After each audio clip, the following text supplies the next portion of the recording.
Hello and welcome to News9. I'm Aditya Raj Kaul. In Syria, we've seen the Assad regime being completely ousted by the rebels. But what is Israel now doing in that entire area? Israel has in fact taken over the buffer zone for their own national security interests and has tried to destroy the ammunition dumps of the erstwhile Assad regime all across Syria. To talk about what's happening not just in and around the Israel-Syria border, but across the Middle East, and also what's the latest on the Israel-Hamas conflict and the Israel-Hezbollah peace deal. Joining us is the Ambassador of Israel to India, Ambassador Reuven Azar. Thank you very much, Ambassador, for joining us. Thank you, Aditya, for hosting me. Let me begin by asking you about Syria. An pointed question. What is Israel's power play in Syria? The Assad regime has been ousted and there were celebrations in Israel also. But is that what you really wanted? Wouldn't the new regime in Syria be problematic to Israel's interests as well? Well, first of all, what we did is to take defensive positions in the buffer zone. This is a buffer zone that was created at the armistice agreement following the 73-74 war, the Yom Kippur war. And we took that because in the past we saw, when there was the civil war in Syria, we saw forces that were invading these areas. And from these areas, they were trying to provoke the Assad regime to fire at us. This created complications. We decided we want to avoid that now. In addition to that, there was an attack on the UN observers force in the northern part of the Sim zone. So we came to the rescue.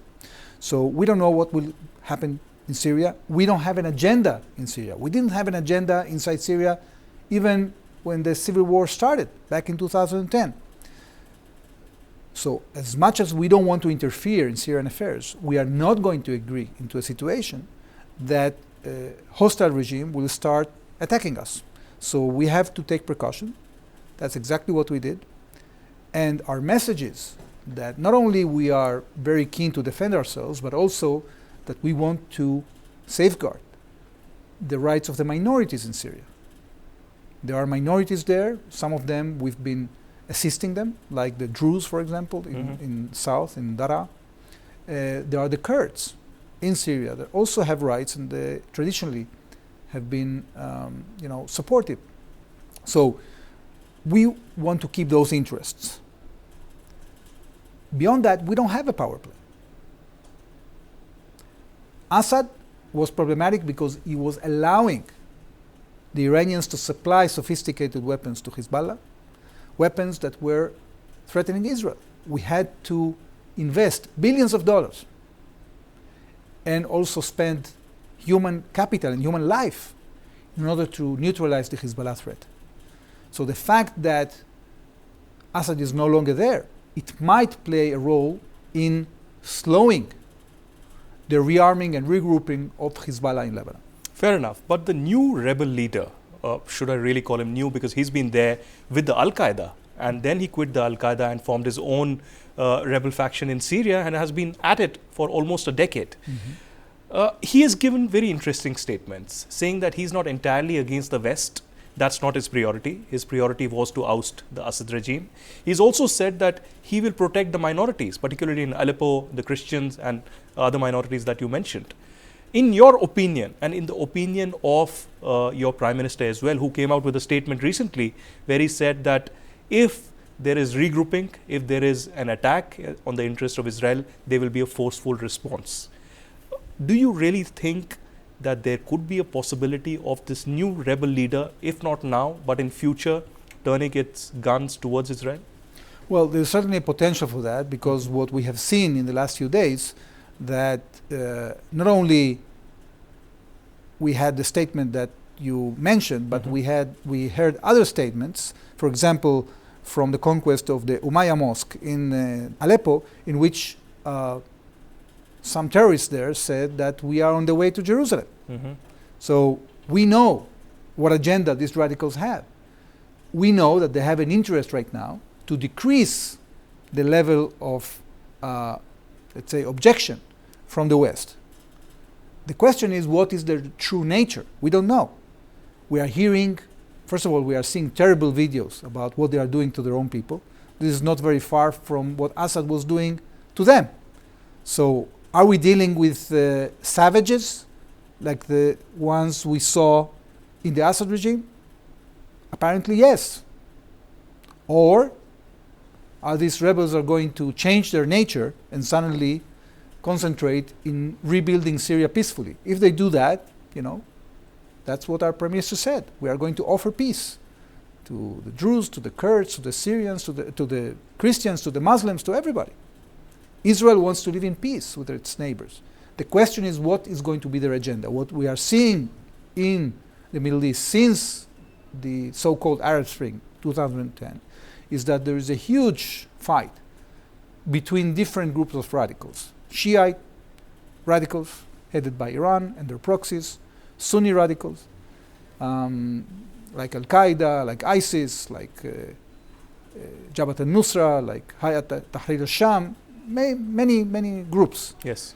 So the question is whether these groups are going to go towards moderation or they are going to try to establish themselves in order to use it as a launchpad to attack neighbors like Israel. If that's what they choose to do, unfortunately, then we won't stay put, of course. Ambassador, let me be a devil's advocate and ask you, because you began your interview by talking about the buffer zone. And we know what happened in 2010 and 2011 with the ISIS and the Al-Qaeda entering that buffer zone and creating problems for Israel as well. But this time around, over the last 1 year or so, the critics will tell you that when you attacked the Hamas, you took over Gaza. When you attacked the Hezbollah, you took over a territory of the Lebanon area until the peace deal has been there. And now you are inching closer to the buffer zone and who knows, a little further. Are there territorial ambitions that Israel has, or is Israel only doing it for its security interests, and where is the limit to this? Well, two things. First of all, Israel didn't attack. Israel was attacked. Yes. Israel didn't provoke the 7th of October. Israel was attacked on the 7th of October. Israel was attacked on the 8th of October by Hezbollah. Okay? So if we had territorial ambitions, we would have attacked our neighbors, which we didn't. Number one. Number two, this measure in the buffer zone is a defensive temporary measure. We are not claiming this territory. Okay? And we have stated that very clearly in the official statements of the government of Israel. The same goes to the Gaza Strip. Although there are calls in Israel, legitimate calls, to rebuild settlements in Gaza, because Israel has, and the Jewish people has, legitimate rights in all parts of the land of Israel, the historic land of Israel. However, the cabinet of Israel has defined very, very meticulously what are the aims of its military operation. In the south, the aim of our military operation is to completely eradicate the military capabilities of Hamas, to bring back our hostages, and to make sure that Hamas cannot rearm and regroup and remain the government in the Gaza Strip. So we are determined to achieve that goal. But we don't have a definition of going back to settle in the Gaza Strip. Mm-hmm. In Lebanon, we have even a more limited defined goal. Our defined goal is to bring back 60,000 Israelis that had to be evacuated from the border areas because they were immediately targeted by direct missiles that were fired at them in their homes. So we had to enter Lebanon to clean up the other side of the border, which we did. The IDF didn't enter very deep into Lebanon. But what we did is we concentrated in the uprooting of all the infrastructure that was built there by Hezbollah.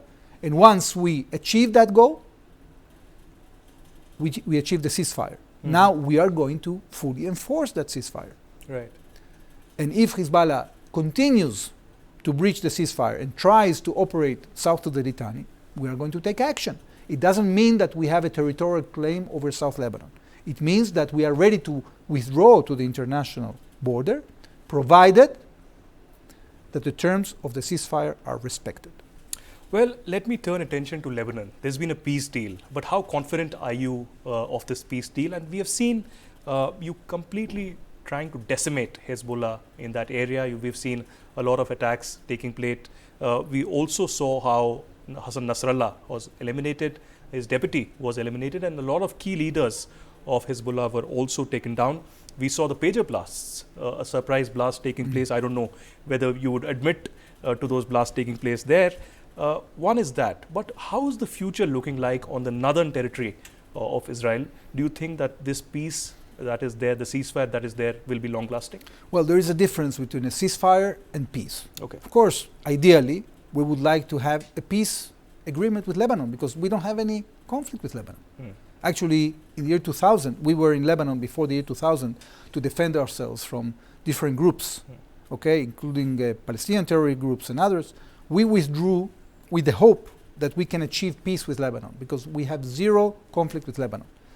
The only reason we had a continued hostility is because Hezbollah decided to use Lebanon as a launchpad to attack Israel. And they were having this plan to conquer the entire Israeli north. So we have to make sure we don't want to conquer Lebanon. We don't want to interfere in the politics inside Lebanon. The only thing that we're interested in is to live in peace in our border. Okay? So we have defined very clearly what we want. And there's a UN resolution, UN Security Council Resolution 1701, that states very clearly what is the solution. The only problem was that Hezbollah wasn't implementing it. So this time, unlike 2006, we are going to make it enforced. Either the Lebanese government enforces it through the Lebanese army and the UN observers UNIFIL, and if they fail, Israel will enforce it itself. And this is the difference that we have right now. If the ceasefire doesn't hold because Hezbollah breaches it, Israel will implement it by itself with the IDF. And turning towards the south with Gaza, it's been more than a year of this war continuing, and you've literally decimated the Hamas network. You've killed the Hamas leader. And now the situation is such that there's some kind of a status quo. What happens after this? Do you think that the UN takes a role, the Western countries push in their forces, or do you think the new reality that Benjamin Netanyahu spoke about has already been created and there's a step-by-step process that is underway? Because, of course, there's a humanitarian crisis also parallelly that is underway. You might blame the Hamas. There are other countries that are blaming Israel for it. But what is the future looking like in Gaza? First of all, there is no status quo. Israel is advancing all the time in taking care of removal of Hamas infrastructure. So what we've done in the first phase is to eliminate all the battalions of Hamas and all their military infrastructure, the missile factories, the depots of the weapons and missiles and mortars, etc. In the second stage, what we are doing now is that we are actually taking care of the entire underground infrastructure in different areas. So we took over a strip of about 7-8 kilometers in the center of the Gaza Strip. Then we took the Philadelphia corridor, that's the border with Egypt, which, you know, a lot of things were being smuggled both underground and on the ground. Then we took another corridor in the northern Gaza Strip. And now what we are doing is we are cleaning all the infrastructure in the northern Gaza Strip and eliminating the last cells of Hamas terrorists there. Okay? Now this is putting a lot of pressure on Hamas because the fact that we are completely controlling the entire northern part of the Gaza Strip means that if they don't come to terms, if they don't agree to release the hostages, we can continue this. Okay? And we will take more and more territory of the Gaza Strip unless Hamas agrees to give us back the hostages. So the terms of the next deal or the next ceasefire could be one in which hostages are being released. But what we are not going to agree is to a situation in which Hamas remains the government of the Gaza Strip. And that's why we're working both with local elements, with international agencies, and with other partners in the international community to try to devise a plan for the day after in the Gaza Strip so the Palestinian needy population there receive what they deserve, a decent government that will not take them hostage to wage this war of terror and destruction against the state of Israel. But Ambassador, every weekend we see very emotional visuals from the hostage square in Tel Aviv, where thousands of common civilians, the Israeli citizens, come out along with the families of those who have been taken hostage to put pressure on the government for a hostage deal. You said that's a priority for the government and that's what you're looking at. Are you confident, are you positive that perhaps in the next few weeks, the remaining few hostages could actually be secured? There could be a release? We are optimistic, and I'll tell you why. When Sinwar launched this attack on the 7th of October, he thought, first of all, that he can extort from Israel a complete surrender. Because he knew this factor about the human side of the Israeli society. Okay? He was hugely mistaken. Not only because he didn't achieve that, but because he, with his decision, he brought the destruction for the entire Iranian axis. Without the 7th of October, we still would have Nasrallah in Lebanon. We still would have all the infrastructure in South Lebanon to attack northern Israel. We still would have the Assad regime. We still would have a brazen Iranian regime that feels immune. But now we have a situation in which the Iranians understand that Israel is capable of removing their air defenses. Israel is capable of hitting their missile factories in Iran. And Israel was even able to hit an element of the nuclear program. So all those in the region that thought that Israel is weak, vulnerable, and we can extort from Israel in return for a surrender, in return for the hostages, was completely mistaken. The question is how long more it will take until Hamas internalizes that. I think that now that they are isolated, after this union of fronts was completely defeated, we have a higher chance of getting a hostage deal. Our Prime Minister said that. We have active negotiations actually on the same day, and this is, for somebody like you that knows the Middle East, West Asia pretty well, on the same day that Israel was taking out the entire Assad army, the Assad Air Force, the Assad Navy, the Assad depots of ammunition, the Assad factories of chemical weapons. On the same day, the head of the IDF, Major General Herzi Halevi, and the head of the Shin Bet, Ronen Bar, were in Cairo. Right. Negotiating a hostage deal. Can you imagine that the heads of the Israeli security establishment are in Cairo while an Arab army is being destroyed? This is what Hamas caused. I can imagine. But, there's been a hot and cold relationship, if I can tell you, between Israel and President Biden. He's been a great support. The Democrats have been a great support. The US administration has been a great support. But there have been warnings coming in steadily from them as well. But there's been a change in administration now. So how do you see the future of the relationship between US and Israel, especially with Donald Trump coming as the president and the Trump-Benjamin Netanyahu bonhomie that's been there? Well, irrespective of administrations, the bond between Israel and the United States is unique. And for Israel, the United States has been and will remain our main ally. And we have great cooperation with every administration on many, many levels, not just the political level, the professional level, the military level, the intelligence cooperation. It's a huge package of cooperation that originates not only in interests but also in common values. Now, yes, from time to time, with this administration or the other, we might have differences. There are different constraints that are influencing the decision-making of each administration.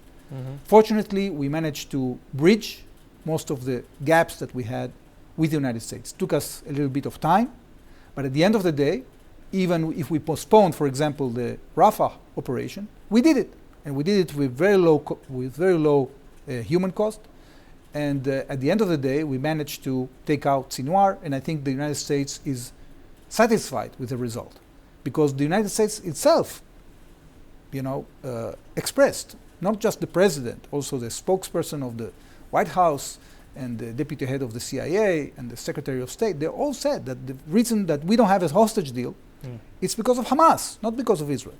Okay, so the fact that now the military balance has shifted towards Israel is something that this administration, the outgoing Biden administration, is satisfied with.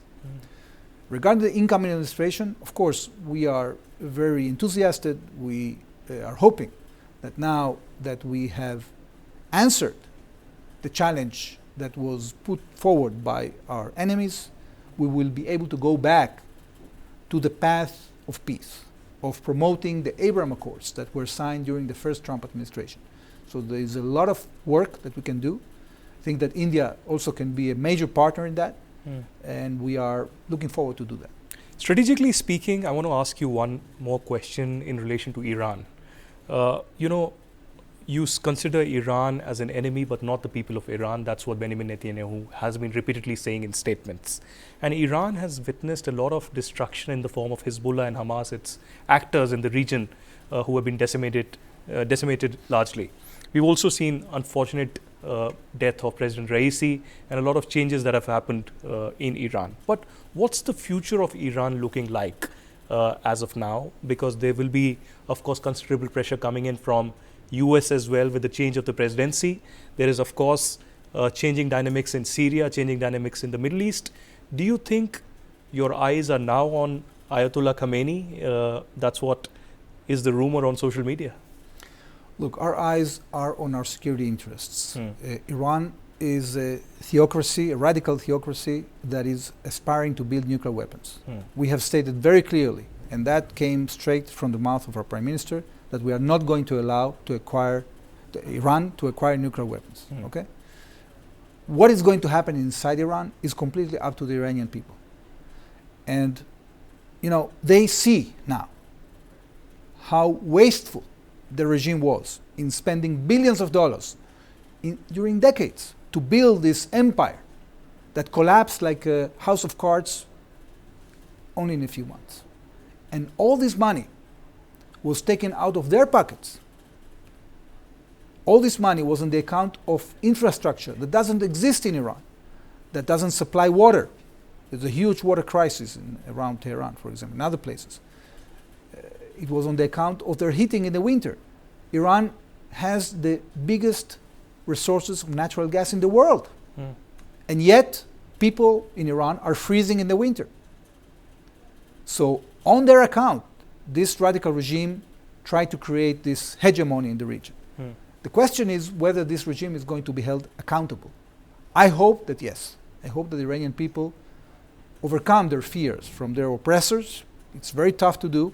It's not very easy. And actually come up with a government that represents their true interests, which is to develop their country and to live in peace with their neighbors. Fair enough. We are out of time, but I have to ask you one final question, and that's about the country where you are right now. It's been 4 months that you've been in Delhi. How's the experience been like? And are we doing much more in technology, in defense, in further collaborations on agriculture, in water, and I hear on semiconductors as well?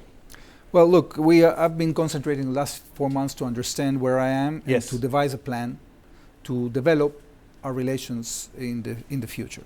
And there are a lot of things that we can do. We are doing great work in defense. We can continue that. We are doing great work on the food irrigation nexus. I think that the next step for us is to concentrate on especially the water issue, because this is becoming a huge issue, especially the contamination of the natural water resources of India and what technological solutions we can bring to that. We have a path with the Indian government how to introduce technologies that have been developed in Israel and work together. Now we have to implement that. Then on technologies, what we want to do is to do much more R&D together. We just had a delegation for our Innovation Authority, and we agreed on new programs to approve new funds for partnerships in R&D, in things like AI and quantum, etc. We have agreed to work together on the governmental resources we are putting on quantum, for example. We want to bring big Israeli investors to do projects in India. You know, the difference between the high-tech of the past and the high-tech of the future is that in the high-tech of the future, you need to build infrastructure. Right. Because without that infrastructure that is supplied by either the government or private funds, the startups cannot evolve. You are dealing with big data, you need big machines. Right. So we have to build them, and we have to convince the Israeli investors to come here. We want to convince Indian investors to come to Israel, because if you want to compete in the world scene with your conglomerates, you have to have an edge, and Israel can give you an edge, can give you the IP on several things, and we can develop IP together on other things. And last but not least, it's the infrastructure. You know, we know that we are increasingly now leaning on Indian labor. We started only this year, we already have 12,000 Indian workers. We want to go up at least to 50,000. Right. Okay? And we want Indian infrastructure companies to come and apply for tenders, infrastructure tenders in Israel. When they win these tenders, when they enter into joint ventures with Israeli joint venture companies, then we can double the number of workers. Right. So there's a lot of things to do. We are, you know, pulled out up our sleeves, and Yes. we are working. Well, let's hope for further prosperity in the relations between India and Israel. I'm sure you're the man chosen to do that job, and of course for larger peace, for the people of Israel, for the Jewish community, the brave Jewish community. Thank you very much, Ambassador. Thank you for joining us. Good to see you. Thank you.